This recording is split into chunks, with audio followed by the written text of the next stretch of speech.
Continuando el estudio, hermanos, en esta mañana vamos a 1 Corintios capítulo 12, donde habla acerca de los dones espirituales.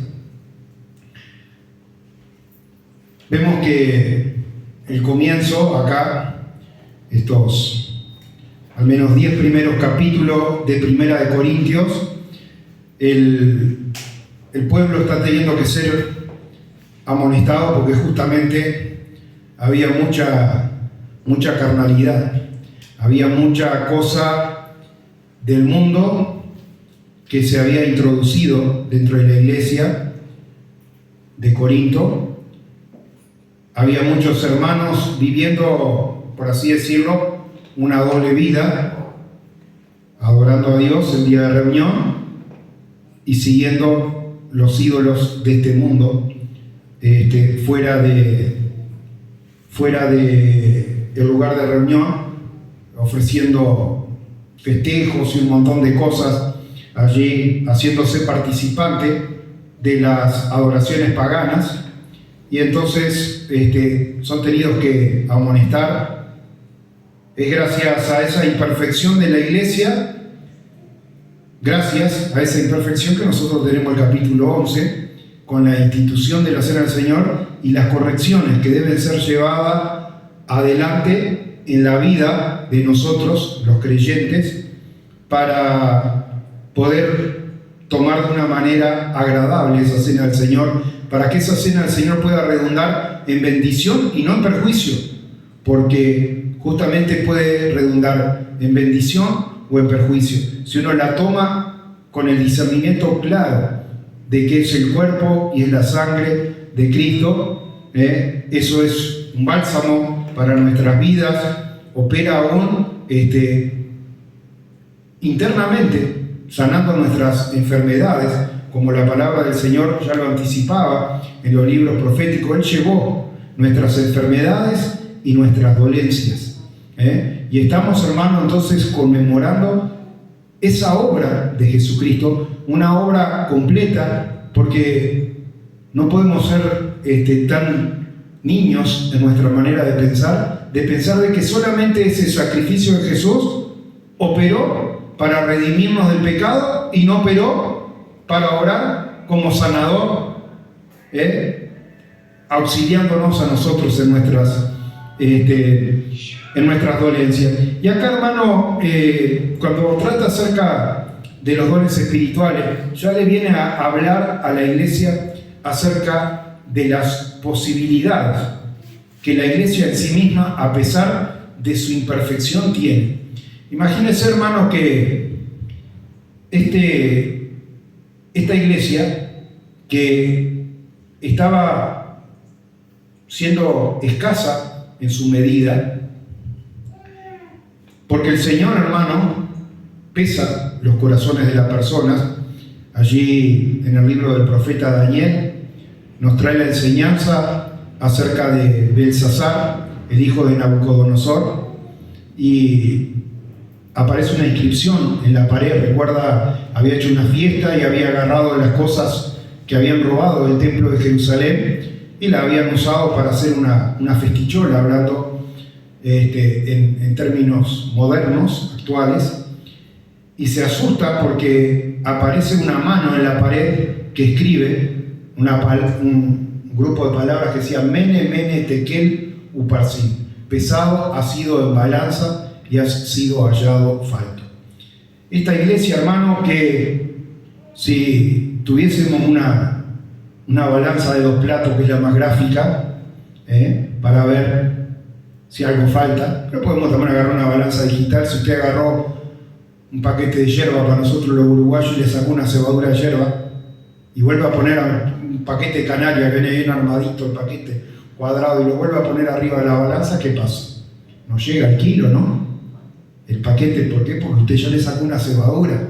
El Señor, hermano, es el que pesa los corazones, y sería tan triste ver de que esa iglesia, al igual que nosotros, porque ellos erraban en una cosa y nosotros la erramos en otra. No piense que somos más perfectos que la iglesia de Corinto. La iglesia de Corinto vivía de acuerdo a lo que era su medio ambiente, su cultura propia de aquellos días. Como usted vive la cultura que hay acá, porque cuántos hermanos yo veo, por ejemplo, armando arbolitos, festejando Navidad y cosas por el estilo. Es un mandato que está en la palabra, dice la palabra de Dios que nosotros celebremos eso. Nos manda a conmemorar su muerte, no su nacimiento. La fecha de nacimiento no es una fecha que esté certera, sin embargo la gente sigue las costumbres de este mundo, y no estoy diciendo si alguien arma el arbolito se va a perder, si alguien dice feliz Navidad se va a perder, pero no se confunda con lo que es palabra de Dios y con lo que es doctrina de hombre. Jesús le dice a los religiosos, dígame, capaz que usted dice, no, yo tengo un valor moral más alto que los fariseos, que los saduceos, que los maestros de la ley. Jesús les dijo a ellos, religiosos igual que cada uno de los que están acá, igual que yo, en vano me honran enseñando como doctrina mandamientos de hombres. En vano, al santo botón no sirve de nada. De nada sirve, hermano, si usted quiere honrar a Jesús, porque sabe que es una obra encubierta del enemigo, que quiere hacer ver, que usted vea, que el mundo vea a un Jesús chiquito, en un pesebre, desde algún punto de vista, humanamente mirando, indefenso.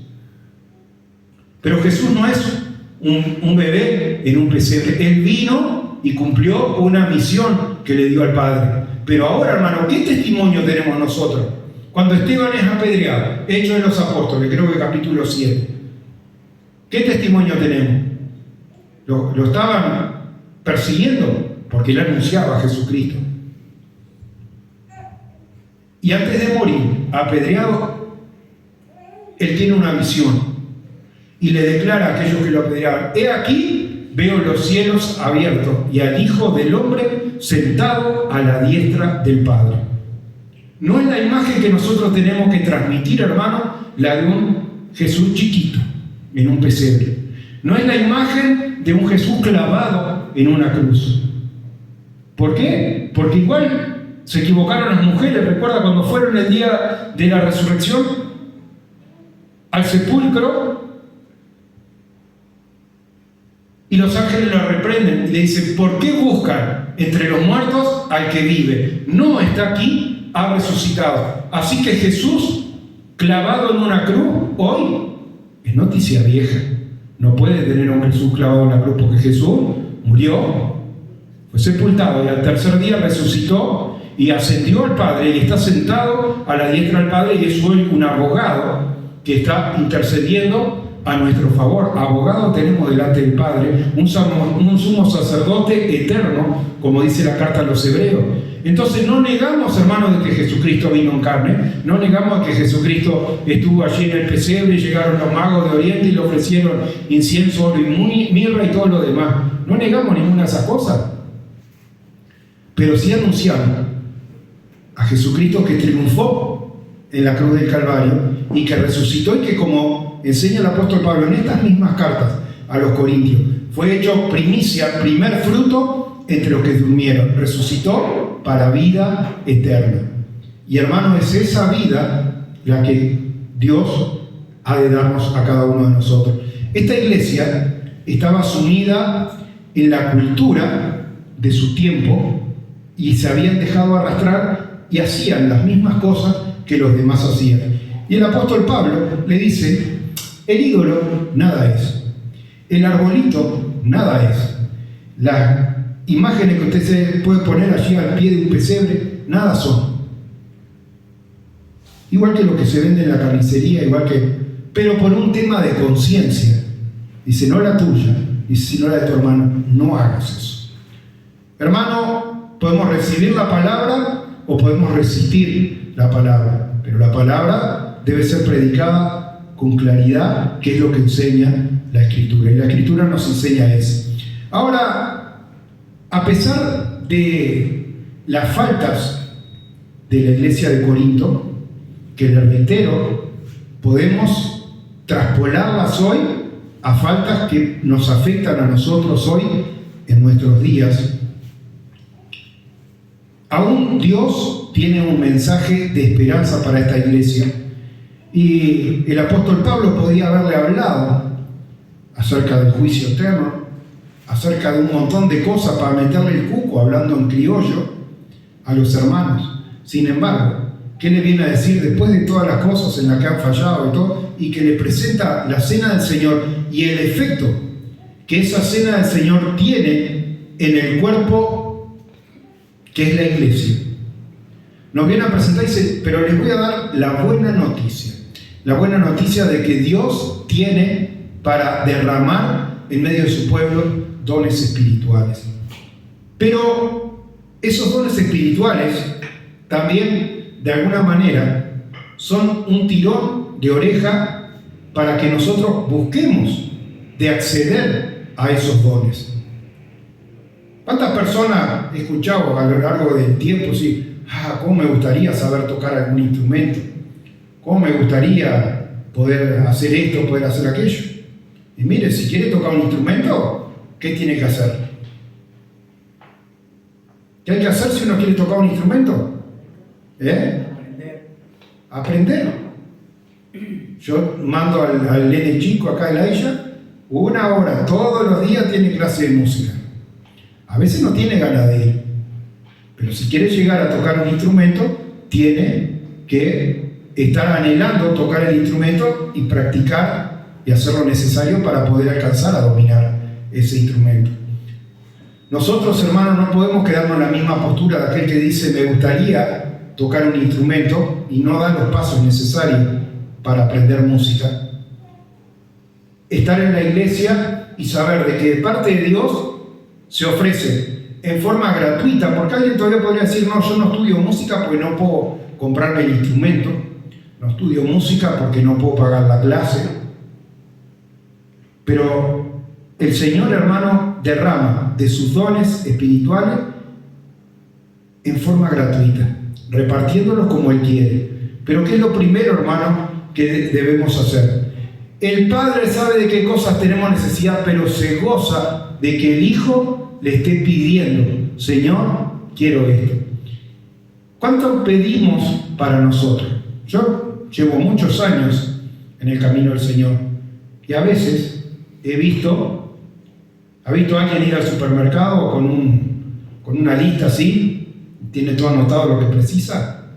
A veces parece que la gente llega a la iglesia y a un supermercado. Señor, preciso esto, preciso aquello otro. ¿Y qué es lo que pedimos?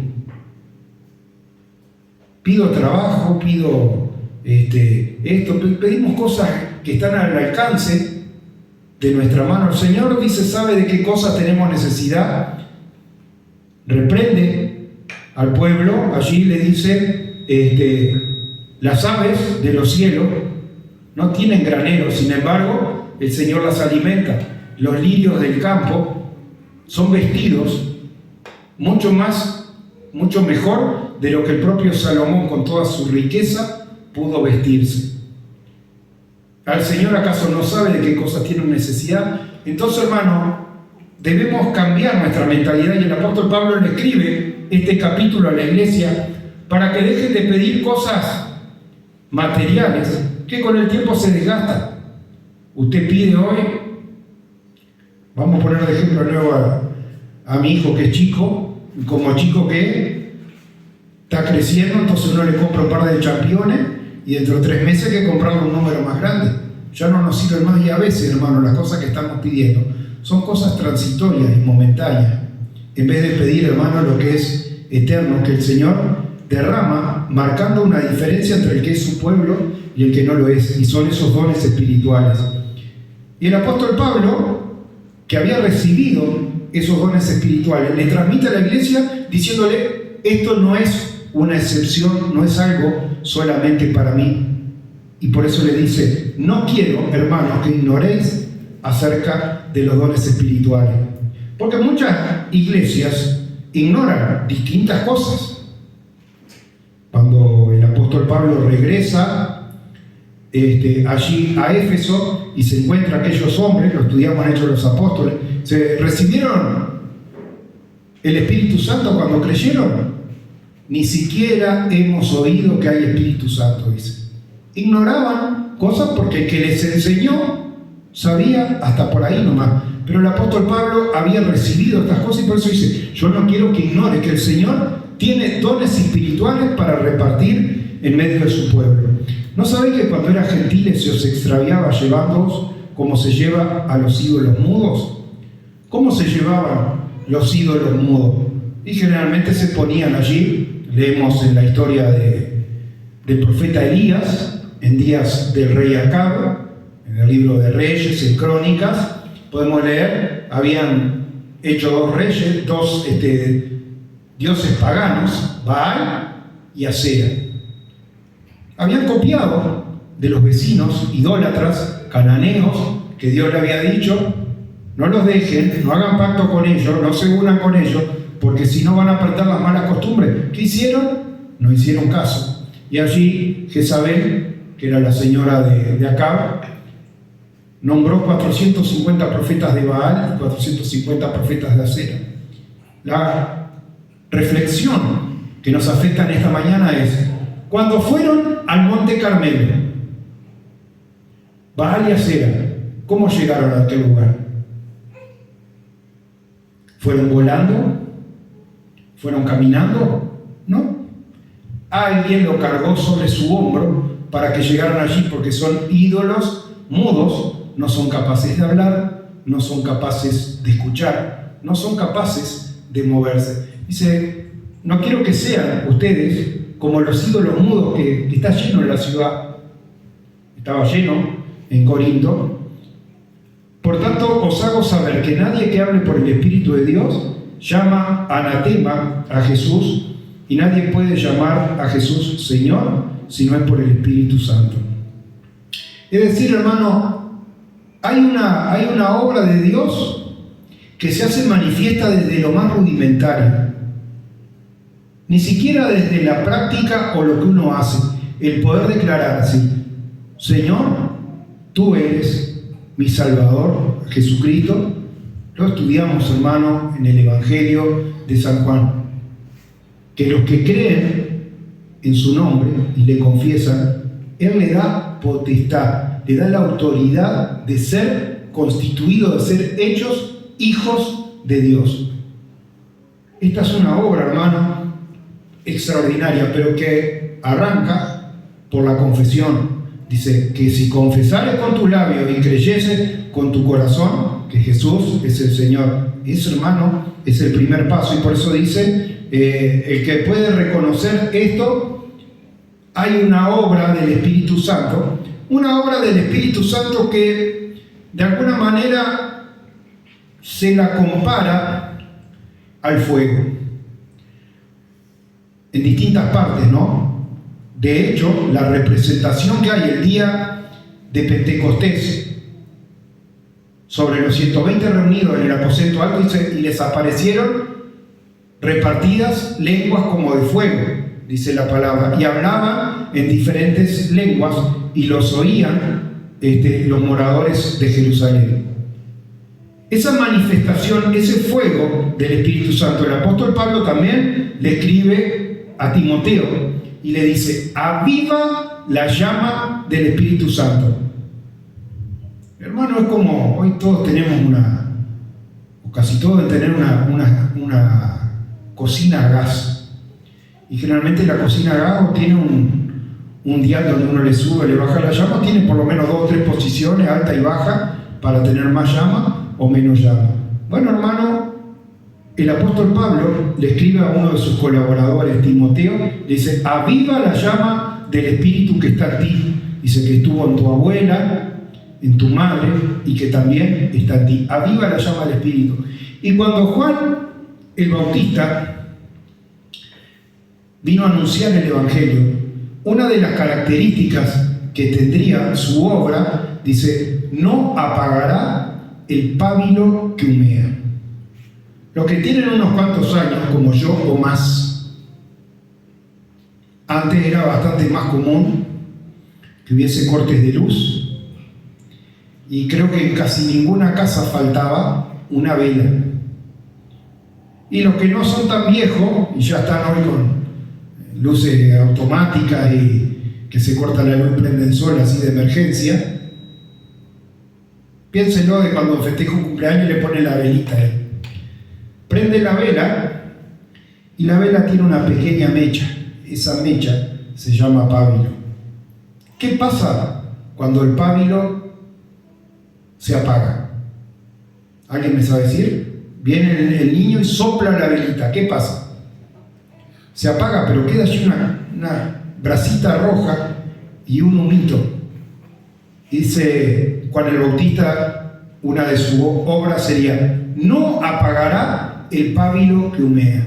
Es decir, en la vida de muchas personas que estaban allí, esa obra del Espíritu era casi nula, estaba casi apagada como la vela cuando recién la sopló, un pábilo humeante. Dice, no apagará el pábilo que humea. Él no vino a echarle un balde de agua, hermano, y a erradicar del todo esa obra del Espíritu, sino que, como el apóstol Pablo le exhorta a Timoteo, dice, aviva la llama del Espíritu que está en ti. Así también, hermano, para la iglesia, hermano, que nosotros sepamos que esa llama del Espíritu, que así sea como un pábilo, si usted reconoció que Jesucristo es el Señor, dice acá el apóstol Pablo, yo le creo, nadie reconoce o llama a Jesús Señor de corazón si no es por una obra del Espíritu Santo. Así que el Espíritu Santo, hermano, está obrando en la vida de aquel que reconoció que Jesucristo es el Señor. Está obrando en su vida. ¿Con qué intensidad? No me toca a mí juzgarlo, pero usted se conoce. Es un fuego allí incontrolable que hay en su vida, o es un pábilo que humea. Bueno, si es un pábilo que humea, como pienso yo que tal vez la mayoría estamos en una situación semejante, abracemos ese consejo del apóstol Pablo: aviva la llama del Espíritu Santo, porque el Espíritu Santo está en la vida de aquel que reconoce que Jesús es el Señor. Nadie, dice el apóstol Pablo, nadie llama a Jesús Señor si no es por el Espíritu Santo. Así que esa obra del Espíritu Santo, por más que usted esté, por más costumbres paganas que usted pueda estar absorbiendo de este mundo, si Jesús sigue siendo su Señor, esa llama, con mayor o menor intensidad, está allí. Ahora bien, versículo 4, hay diversidad de dones, pero el Espíritu es el mismo. Hay diversidad de ministerios, pero el Señor es el mismo. Y hay diversidad de operaciones, pero Dios, que hace todas las cosas en todos, es el mismo. Pero a cada uno les da la manifestación del Espíritu para provecho, porque a este es dado por el Espíritu palabra de sabiduría, otro palabra de ciencia según el mismo Espíritu, a otro palabra de fe por el mismo Espíritu, a otro dones de sanidad por el mismo Espíritu, a otro el hacer milagros, a otro profecía, a otro discernimiento de espíritus, a otro diversos géneros de lengua, a otros interpretación de lengua. Pero todas esas cosas las hace uno y el mismo Espíritu, repartiendo a cada uno en particular como Él quiere. Hermano, hay una obra de Dios, una obra que en la iglesia no debe escasear, y por eso el apóstol Pablo le escribe esto. Él sabe que a pesar de que usted falla, hermano, le escribe a los Corintios, pero a nosotros, Colonia, nos viene bien. A pesar de que usted falla, hermano, a pesar de que esa fogata no sea una cosa súper intensa en su vida, avive la llama del Espíritu, porque el Señor, dice la Escritura, subiendo a lo alto, llevó cautiva la cautividad y dio dones a los hombres. ¿Dio dones o no dio dones? Dio dones a los hombres, y por eso el apóstol Pablo dice que nosotros debemos aprender a buscar esos dones. Hay dones como hablar en lenguas, también, como enseña el apóstol Pablo, dice, doy gracias a Dios que hablo en lengua más que ninguno de ustedes, le escribe una iglesia. Pero en público, prefiero hablar palabras que sean entendibles, prefiero hablar palabras que sean comprendidas por el que escucha. Dice, y si en una iglesia hay alguien que habla en lengua, el Espíritu de Dios también va a derramar el don de que alguien pueda interpretarlo. Dice, pero si no hay quien interprete la lengua en medio de la iglesia, calla, dice la palabra. Porque si entra un incrédulo y lo ve hablando en lengua, hablando algo totalmente imposible de entender qué es lo que se está diciendo, y no hay quien lo interprete, ¿no dirá que están todos locos? Dice el apóstol Pablo.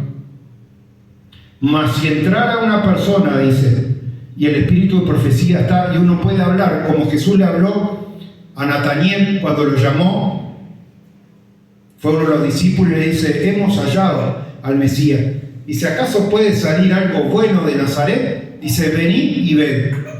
Y cuando venía, incrédulo, Jesús dice, he aquí un verdadero israelita en quien no hay engaño. ¿De dónde me conoces? Te vi cuando estabas debajo de la higuera. Y se sorprende. ¿Qué estaba haciendo debajo de la higuera? Capaz que estaba haciendo alguna obra de caridad. Capaz que estaba de rodillas orando, Señor, ¿cuándo vas a mandar el Mesías? Quiero conocerlo. No sé. Pero él entendió de qué le estaba hablando. Dice, ay, mi Señor, porque te dije, te vi debajo de la higuera, ¿creíste? De ahora en más van a ver a los ángeles de Dios subiendo y bajando del cielo. ¿Cómo lo vieron el día de la ascensión? Aparecieron dos varones, ¿por qué se quedan mirando al que está? Como lo vieron en la resurrección, ¿por qué buscan entre los muertos al que vive? ¿Se cumplió la palabra de Jesús? ¿Se cumplió la palabra de Jesús? Pero volviendo a esto, hermano, dice, pero si el espíritu de profecía es dado, el espíritu de discernimiento, y entra un incrédulo, y uno es capaz de conocer lo que hay en la vida de esa persona a través de esa revelación que el Espíritu de Dios le puede dar a usted que me escucha hoy. Porque esta palabra no es acerca de cosas imposibles, no es de cosas que Dios hizo en el pasado, es de cosas que Dios hace a partir de la manifestación del Espíritu Santo. ¿Y sabe qué? Cuando usted hoy en día compra casi que cualquier aparato que usted compre, hasta un termo se puede comprar, cualquier aparato eléctrico que compra, ¿qué le viene junto con la compra? Un certificado de garantía. Dios emite un certificado de garantía, según la palabra. Dice, nos has dado las arras del Espíritu, que es la garantía de la posesión adquirida. Hermano, es el Espíritu Santo el que confirma que nosotros realmente somos hijos de Dios. Comenzando por esa obra tan modesta.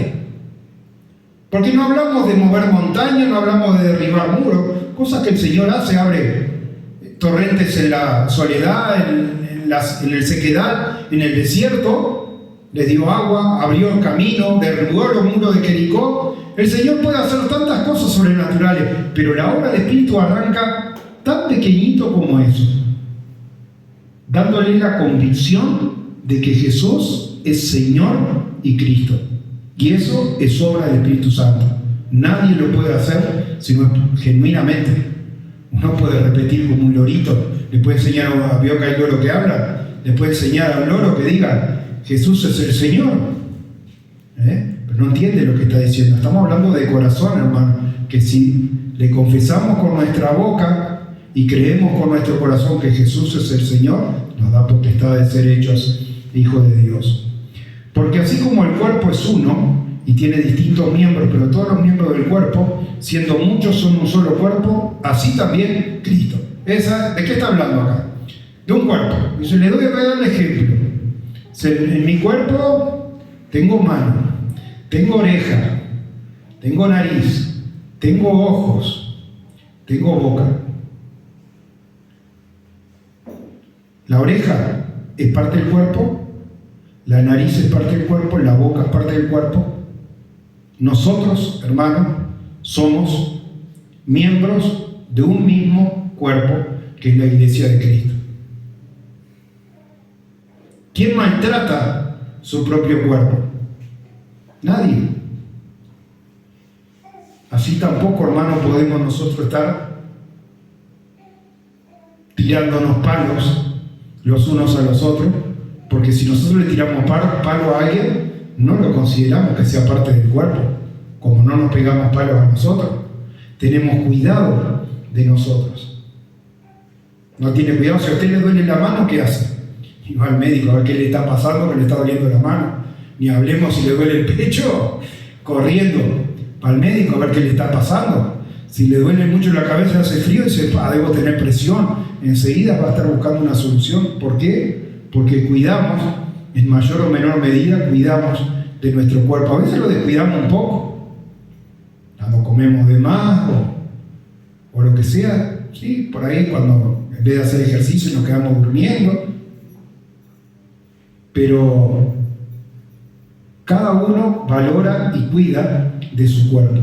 Así, hermano, debemos entender que nosotros somos cuerpo, somos miembros de un cuerpo que es la iglesia, y cada uno, hermano, tiene que considerar el valor que los demás tienen.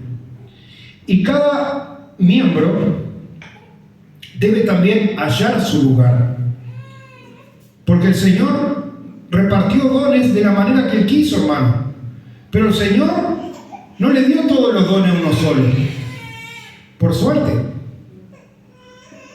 Yo a veces, dentro de las limitaciones que puedo tener, pero a veces tengo que saltarme de un instrumento para el otro, o de cantar. Yo sé que si pudiera estar solo tocando, es mucho más fácil tocar bien sin cantar que cantar y tocar a la vez. Sobre todo el bajo es un instrumento bastante difícil de hacer contratiempos y cosas si uno canta. Por eso hay muy pocos bajistas que sean cantantes. Hay pocos. Hay algunos, sí, Paul McCartney, Pedro Aznar y no muchos más.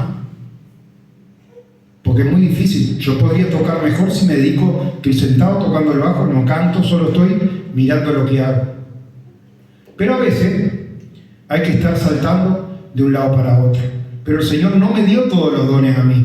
¿Por qué? Porque en un cuerpo, hermano, es necesario que cada miembro esté hallando su lugar y su utilidad, y pueda estar intercediendo con esa llama del Espíritu que está allí, así sea como un pábilo humeante, esperando a que nosotros pidamos correctamente como el Padre quiere. Y pedir correctamente, vuelvo a insistir, no es decir, Señor, preciso championes nuevos, preciso poder juntar la plata para pagar la luz, preciso plata para esto, para aquello, preciso esto, preciso aquello. Esas cosas, hermano, la necesidad de hoy, hermano, dentro de 5 o 6 meses, ni se va a acordar de lo que usted precisa hoy. Pero si usted pide correctamente, hermano, y esa obra del Espíritu se hace manifiesta en su vida, para que estos dones espirituales de lo que habla la palabra, los cuales Jesucristo entregó, dice, subió a lo alto, llevó cautivo lo que nos tenía atados antes y dio dones a los hombres. Y Pablo le escribe a una iglesia que no era una iglesia perfecta. Si hubiera escrito, mire, si los 10 primeros capítulos de Corinto hubiera sido en todas las cosas, los alabo, hermano. La verdad que son un ejemplo bárbaro. Cómo se preocupan de los demás, cómo oran, cómo se reúnen, cómo dan testimonio, cómo ganan alma, cómo hacen esto, aquello, ¿no? Muy poca alabanza. Después en 2 Corintios sí, la iglesia cambió. Ya lo vamos a ver cuando lleguemos ahí. Pero acá en 1 Corintios eran todas malas. Eran la mayoría, qué mal esto, qué mal lo otro, qué mal esto otro. Y aún así, y dentro de toda esa imperfección que hay en usted, usted es parte del cuerpo de Cristo. Y como parte del cuerpo de Cristo, Él le quiere dar un don. Pero ¿sabe qué, hermano? Debemos aprender a pedir como conviene. Y debemos aprender a pedir. Yo no sé si alguna vez usted intercedió en oración por su propia vida y pidió: Señor, te pido que se hagan manifiestos tus dones, de la manera que tú quieras, porque Él reparte como Él quiere. Pero debe arrancar, hermano, por un deseo en nuestro corazón. Dice, Jesús también enseña, dice, si nosotros, dice, ¿quién si su hijo tiene hambre y le pide pan, le da una piedra? Dice, si ustedes, siendo malos, saben dar buenas dádivas, buenos regalos, cuánto más nuestro Padre que está en los cielos, si pedimos de la manera que corresponde. Si pedimos a veces para cosas que ni siquiera son de beneficio, para la obra, para la iglesia, para su fidelidad, ¿cuánto más el Señor no va a estar dispuesto si nosotros realmente entregamos nuestro corazón? Además, el cuerpo no es un solo miembro, sino muchos. Si dijere el pie, porque no soy mano del cuerpo, por eso no será del cuerpo. Si dijere la oreja, no soy ojo, no soy del cuerpo, por eso no será del cuerpo. Si todo el cuerpo fuese ojo, ¿dónde estaría el oído? Si todo fuese oído, ¿dónde estaría el olfato? Es decir, hermano, esa súplica que Jesús le encomienda a sus discípulos, dice, rogad al Padre que envíe obreros a su mies. Aplica acá, hermano. Aplica para que usted esté en oración, hermano, y pida dones para su vida, pero pida también para los hermanos, porque en un cuerpo no puede ser, el cuerpo no es solo el ojo, el cuerpo no es solo el oído, es lo que estamos leyendo acá. Por eso, hermano, pide, Señor, que se hagan manifiestos todos estos dones que tú dices, frutos del Espíritu Santo, de un Espíritu Santo que está presente, no está ausente, si usted reconoce que Jesús es el Cristo. Mas ahora Dios ha colocado los miembros, cada uno de ellos, en el cuerpo como Él quiso. Porque si todos fueran un solo miembro, ¿dónde estaría el cuerpo? Pero ahora son muchos miembros, pero el cuerpo es uno solo. Ni el ojo puede decir a la mano, no te necesito, ni la cabeza a los pies, no tengo necesidad de vosotros. Antes bien, los miembros del cuerpo, que parecen más débiles y son los más necesarios, y aquellos del cuerpo que parecen menos dignos, a estos vestimos dignamente, y los que nosotros son menos decorosos, se tratan con más decoro. Es decir, dice el dicho popular, hay de todo en la viña del Señor, hermano. Bueno, hermano, así es el Señor y así es la repartición de sus dones. De manera, versículo 26, que un miembro padece, todos los miembros se duelen con él. Si un miembro recibe honra, todos los miembros con él se gozan. Vosotros pues sois del cuerpo de Cristo y miembro cada uno en particular. Y aún nos puso Dios en la iglesia primeramente apóstol, luego profeta, los terceros maestros, luego los que hacen milagros, los que sanan, los que ayudan, los que administran, los que tienen don de lenguas. ¿Son todos apóstoles? No. ¿Son todos profetas? No. ¿Son todos maestros? No. ¿Hacen todos milagros? No. ¿Tienen todos dones espirituales? ¿Hablan todo en lengua? ¿Interpretan todo? ¿Cómo resume esto? Versículo 31. Procurad, pues, los dones mejores, mas yo os muestro un camino más excelente. Y ahí nos deja abierto, hasta acá llegamos, para el estudio que viene, el capítulo 13. Dice, les doy la buena noticia, a pesar de su imperfección, Dios tiene dones para repartir en la iglesia a cada uno sin dejar a ninguno sin nada, porque todos los miembros son necesarios.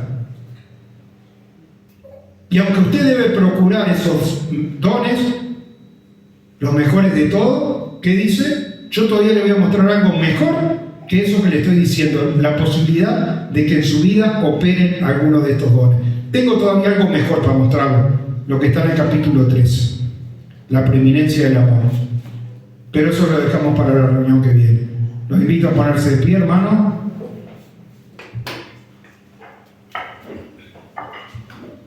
Los músicos van pasando.